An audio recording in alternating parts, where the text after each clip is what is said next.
Bonjour à tous. Eh bien, prenons un instant aujourd'hui pour lire et méditer un passage du livre du ciel de Luisa Picaretta. Au nom du Père qui m'a créé, du Fils qui m'a sauvé et du Saint-Esprit qui me sanctifie. Amen. Jésus, je me plonge dans ta divine volonté, je m'unis à toi, je m'identifie à toi, je me consume en toi, je fusionne ma volonté dans la tienne et je te demande bien, de tout faire en moi tout au long de ma vie, tout au long de cette journée et de venir particulièrement en cet instant méditer à travers chacune de nos intelligences cet enseignement que tu nous donnes pour nous faire grandir en sainteté. Dispose nos cœurs, Seigneur, prononce ton Ephata et déverse-y ta sagesse pour que nous puissions bien comprendre tout ce que tu veux nous dire et que chacun de ces mots que tu as bénis, nous puissions les laisser s'infuser dans nos cœurs et que nous puissions les faire fructifier pour ta gloire, celle de ton Père et celle de l'Esprit Saint. Fais de nous de bons instruments entre tes mains, marque-nous complètement du sceau de ton divin fiat et agis à partir de nos humanités que nous t'offrons une fois de plus en gage de notre amour pour toi. Oui, Jésus, viens vraiment placer tes mains dans nos mains à chaque instant, tout le temps.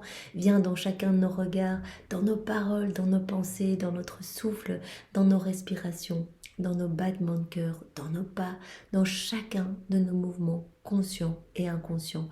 Que tout soit fait par toi, Jésus, que tout soit fait pour toi, pour ta gloire, et que tout soit fait immergé en toi, dans ta divine volonté. Parle maintenant à travers ma bouche, Jésus, pour la méditation de cet enseignement que tu nous donnes.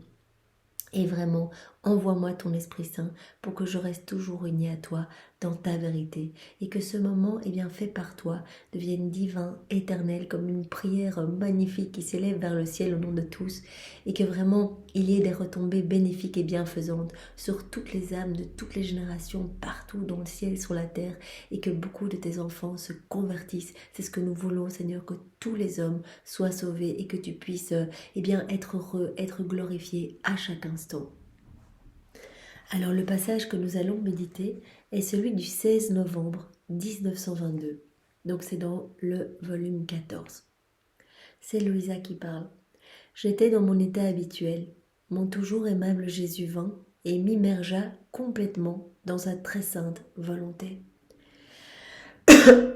J'avais l'impression de voir l'œuvre de la création se dérouler devant mes yeux. Je suivais tout ce que mon cher Jésus avait réalisé pour les créatures. Dans la divine volonté, il y a tout.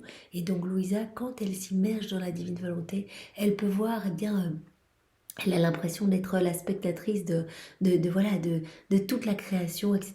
Tout ce que Jésus a réalisé, elle peut le voir, elle peut voir toutes les créatures, etc. Après que nous eûmes contemplé tout cela ensemble, il me dit « Ma fille, ma volonté agit de différentes façons. En premier lieu, elle réalise, et par la suite, elle affirme et elle protège ce qu'elle a réalisé.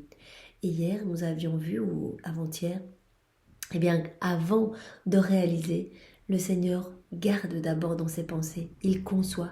Donc d'abord, il conçoit. Avant la création, il a conçu dans ses pensées. Et puis, il a, par son fiat, créé. Pardon, excusez-moi. Et après, comme il dit ici, il affirme, il confirme et il protège. Il protège ce qu'il a créé, ce que sa volonté a réalisé. Dans la création, j'ai tout fait et puis j'ai tout ordonné. Maintenant, ma volonté, elle protège tout. Donc Jésus a tout fait par son fiat. Il y a eu toute cette belle création et sa volonté protège la création. Depuis le moment de la création, je n'ai rien accompli de nouveau dans l'ordre de la création. Ma volonté s'est exprimée de nouveau quand je suis descendue du ciel pour sauver l'humanité, la rédemption. Mais cette action ne s'est pas faite en peu de temps comme pour la création où il y a eu un fiat et plusieurs fiat et puis voilà, tout a été magnifiquement créé. Pour la rédemption, ça a pris un peu plus de temps. Il m'a fallu 33 ans, dit Jésus. D'ailleurs 34 si on compte l'année dans le ventre de Marie, où Jésus était déjà en train de refaire toutes nos vies. Rappelons-nous, et nous en avons déjà beaucoup parlé, eh bien Jésus, dès la seconde 1 de son incarnation, portait déjà tous les attributs de sa passion, petite couronne d'épines, les clous dans ses mains. Il reprenait déjà tous nos actes déconnectés en rupture avec la divine volonté. Il reprenait tout, il vainquait tout avec sa volonté humaine et il refaisait tout avec sa divine volonté. Donc la rédemption, elle ne s'est pas faite en peu de temps comme la création. Il m'a fallu donc ces 34 années. Je préserve encore tout ce que j'ai accompli. De même que le soleil existe pour le bien de tous en vertu de ma volonté préservatrice, ainsi que les bénéfices de la rédemption demeurent ainsi, donc les bénéfices de la rédemption demeurent en action pour chacune des créatures.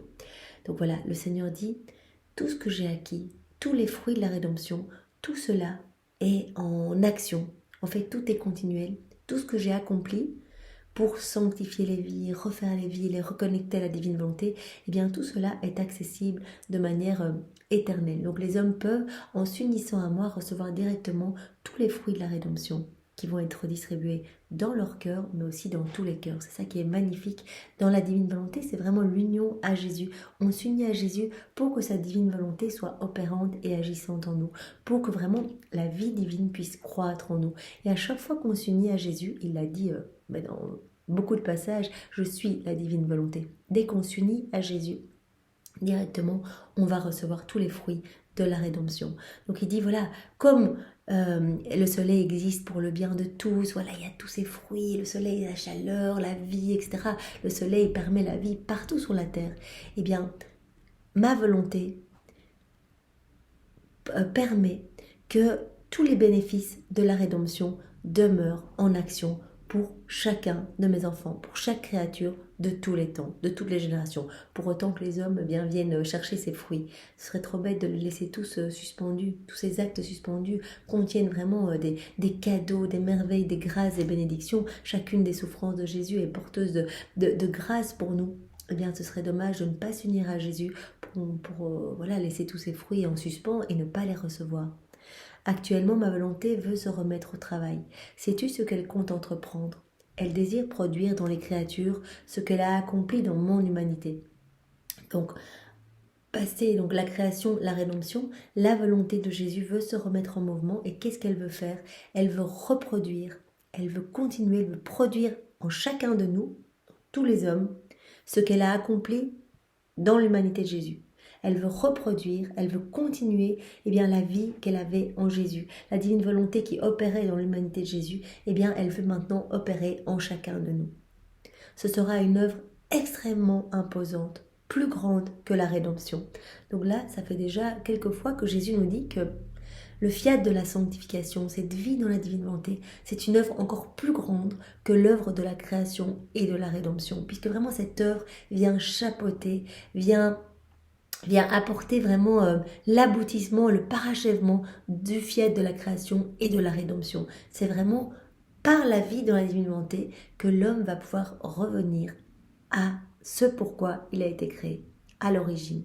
Voilà, être rempli de Dieu, être rempli de divin par nos mouvements, nos regards, nos paroles, glorifier la Trinité, être dans cette réciprocité d'amour, ce flux et reflux continuel, etc. De même que dans la rédemption, je me suis formé une mère pour concevoir mon humanité. Ainsi maintenant, je t'ai choisi, toi, Louisa, pour faire en toi ce que ma volonté a réalisé dans mon humanité. C'est ça la vie dans la divine volonté. C'est le Seigneur va reproduire en nous ce que sa divine volonté a opéré en lui dans son humanité. Donc il veut prolonger sa vie en nous. Il veut que sa divine volonté fasse la même chose en chacun de nous. Comme si notre corps était une extension du corps de Jésus. Sa divine volonté continue son travail en chacun de nous, en toutes les personnes qui veulent vivre dans la divine volonté. Et Louisa est la première, comme Marie a été la dépositaire de toute la rédemption, de tout ce que Jésus a fait, etc. Eh bien, Louisa est la toute première, va devenir la dépositaire de tous les actes accomplis par Jésus dans la divine volonté. Donc, tout le royaume de la divine volonté, Louisa en devient la dépositaire. Tu vois, il s'agit de travaux, ceux de ma volonté suprême.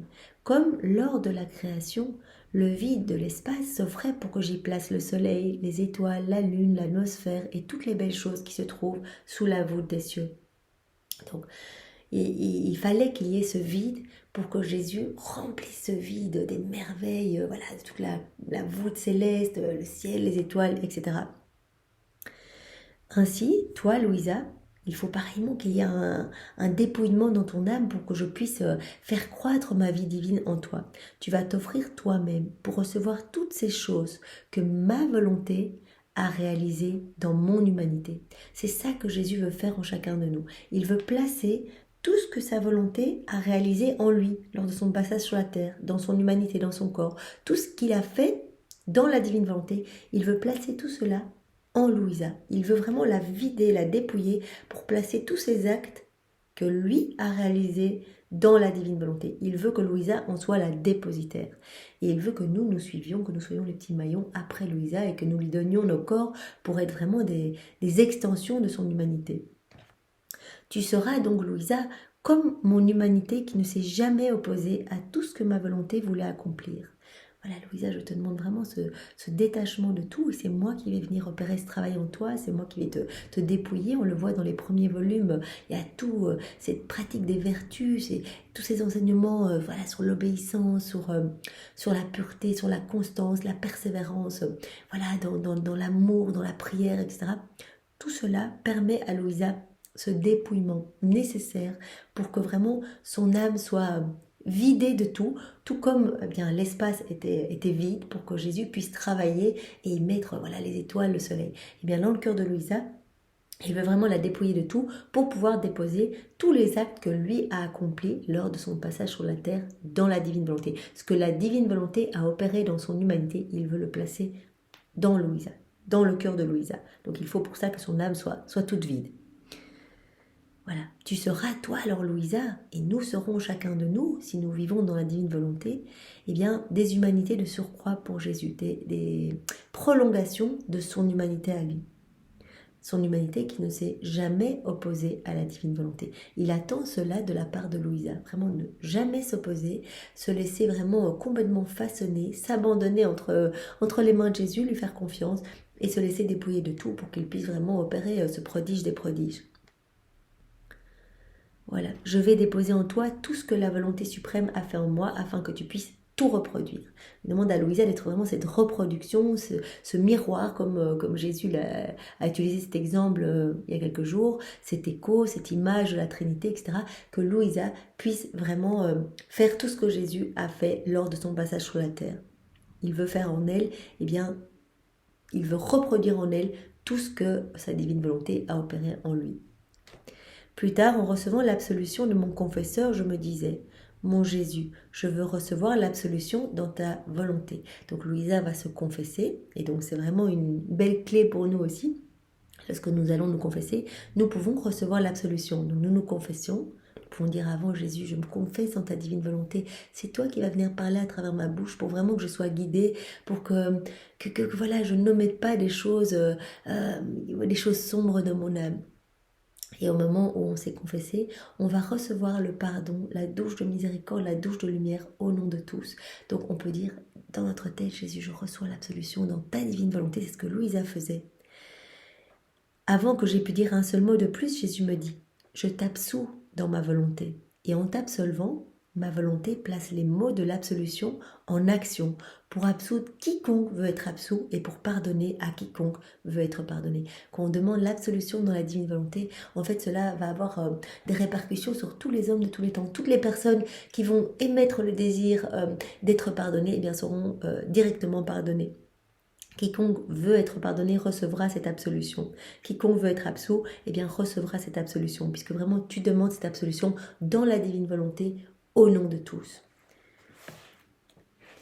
Ma volonté englobe non pas une seule, mais toutes les créatures. Néanmoins, celui qui est mieux disposé reçoit plus que les autres. Bien sûr, c'est toujours une histoire de disposition. Tous les fruits et les cadeaux que vraiment nous recevons lorsque nous nous unissons à Jésus, eh bien, vont pouvoir être distribués dans notre âme, mais aussi dans tous les cœurs de toutes les générations, pour autant que ces cœurs soient ouverts, disposés, voilà, et que ces cœurs veulent recevoir. Si maintenant, voilà, on ne veut pas recevoir, on est froid, indifférent, on se plonge dans les choses du monde, on se gorge à un point tel que vraiment Jésus n'a plus de place pour agir, eh bien, Jésus pleure pour nous donner ses cadeaux, mais si nous n'en voulons pas, il ne peut pas nous forcer. Il a besoin de notre oui pour notre sanctification, pour nous sauver. Eh bien, Seigneur, merci pour cet enseignement lumineux et vraiment donne-nous la grâce de pouvoir être, nous aussi, des prolongations de ton humanité, que nous puissions devenir des sources de réjouissance pour toi, des petits tabernacles vivants d'amour, de consolation, où tu vas pouvoir venir te reposer, puisque tu l'as dit à de nombreuses reprises, tu cherches le repos et tu n'auras le repos que quand cette réciprocité d'amour sera à nouveau réinstaurée entre le ciel et la terre, quand les hommes eh bien, lèveront leurs bras pour louer la Trinité, pour bénir, pour glorifier, que leurs bouches déliront uniquement, parleront uniquement pour parler des choses du ciel, quand les pas des hommes eh bien, ne marcheront que vers la Trinité, etc. Là, tu sentiras vraiment le vrai repos, en fait, quand l'homme sera revenu au point initial, au moment où il est sorti des mains du Créateur. Et donc vraiment, nous pouvons, dans la divine volonté, apporter du repos à Jésus, parce qu'il l'a dit, il suffira de quelques âmes qui vont s'unir à moi, qui vont totalement s'abandonner entre mes mains, pour que vraiment elles puissent réparer au nom de tous, qu'elle puisse reprendre toutes les mauvaises actions, les plonger dans mon acte unique et éternel et me les réoffrir eh bien, comme autant d'actes d'amour, d'adoration, de louange et de bénédiction. Donc devenons vraiment ces intermédiaires entre le ciel et la terre, devenons vraiment ces sentinelles pour Jésus, puisque son cœur est outragé, blessé, on peut le voir, il s'est montré comme ça à Sainte Marguerite Marie à la coque, un cœur déchiré, son sacré cœur vraiment rempli d'épines, transpercé, tout brûlant d'amour pour chacun de nous, et il a dit cette passion de l'amour, elle est éternelle. Moi, tant que l'homme ne m'aime pas et qu'il n'y a pas cette réciprocité d'amour, je souffre continuellement de voir mes enfants qui se perdent, qui sont dans la misère, dans la dépression, dans la rébellion, qui prennent eh bien, les moyens que j'utilise pour les ramener à moi, eh bien qu'ils les prennent comme des motifs pour se rebeller et ne plus vouloir nous aimer. Jésus dit ça, moi, mon Père, le Saint-Esprit, c'est vrai que parfois il autorise dans nos vies des choses un peu plus difficiles, parce qu'il a tout essayé et que parfois c'est une manière ultime de nous ramener à lui, où vraiment c'est le partage de ce que lui ressent.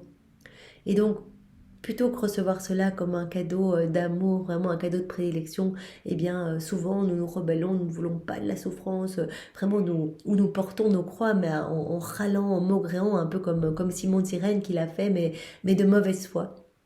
Eh bien, le Seigneur nous appelle vraiment à venir sur le chemin du calvaire avec lui et de lui présenter notre épaule pour qu'il puisse vraiment un petit peu se décharger sur nous. Alors il nous donnera chaque fois une goutte, comme il partage à Louisa, à chaque fois une goutte de son calice amer.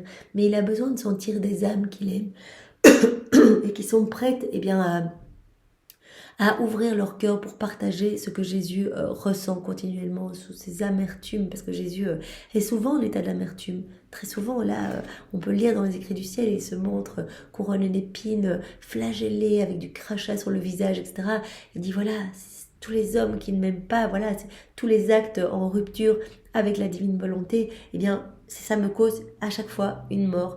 Alors laisse-moi te partager un peu de mes souffrances. Il l'a dit à de nombreuses personnes dans des révélations privées, venez me retrouver, je suis tous les jeudis soirs au jardin de Gethsémani, venez faire cette heure sainte avec moi. Venez tout près de moi, j'agonise encore. Cette passion, elle est éternelle. Donc je continue à vivre toutes ces souffrances tant que l'homme ne revient pas entre mes bras et ne reprend pas cette place de dépositaire, de propriétaire de tout le royaume. Alors Seigneur, fais de nous de bons instruments, que nous puissions, eh bien, par nos paroles, te ramener des âmes, par nos regards, eh bien, toucher des cœurs, par nos mains, consoler, réconforter, les lever vers le ciel et entraîner des autres âmes à t'aimer, à te louer, à te bénir, à te glorifier. Que nos pas ne servent qu'à marcher vers toi, ne servent qu'à marcher eh bien que vers nos frères et sœurs pour te les ramener, Seigneur. Nous voulons que tous les hommes soient sauvés et nous voulons vraiment travailler à l'avènement du royaume de ta divine volonté. Que ta volonté soit faite sur la terre comme au ciel, Seigneur. Merci Jésus, avec tes propres remerciements et vraiment sois adoré de tous avec tes propres adorations. Au nom du Père et du Fils et du Saint-Esprit. Amen. Soyez tous bénis, passez une belle journée dans la divine volonté de Jésus. Au revoir.